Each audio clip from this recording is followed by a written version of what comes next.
It is October 5th, 2025, and welcome to day 5 of the government shutdown. So, if you're my age, let's say 14 to even 18, I'll just say, you're probably like, what the frick is even a government shutdown? So that's what we're going to talk about. So, what's a government shutdown? A government shutdown happens when the federal government runs out of funding. Congress must pass a budget and the president has to sign it by October 1st, but if they can't agree, the money stops flowing and much of the government closes its doors.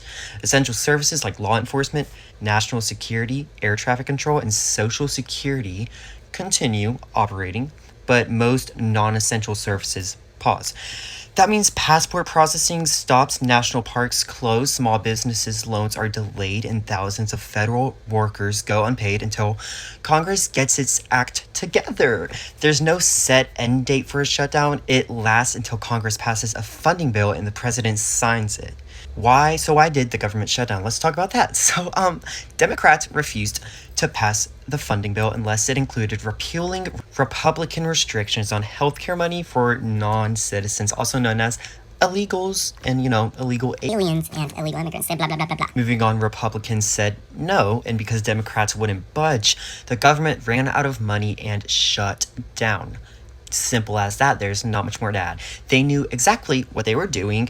Add this to the budget or the government shuts down. That's not negotiation, that's political blackmail, and we all know it. So what the law actually says, as in what the big beautiful bill says, what H.R. 1 says. So the sections in question, which is 71109 and 71110, they cover Medicaid and CHIP eligibility for aliens, meaning non-citizens. Here's the plain truth. Full Medicaid and CHIP benefits go to U.S. citizens and lawful permanent residents, not illegal immigrants. Now, emergency care is still covered for everyone because we are not heartless, but routine federal health care funding for those here illegally is not allowed. That's what Republicans wanted to protect. Now, the Democrats' position, Democrats demanded those restrictions be rolled back. In other words, they wanted more open healthcare access for non-citizens, also known as illegals.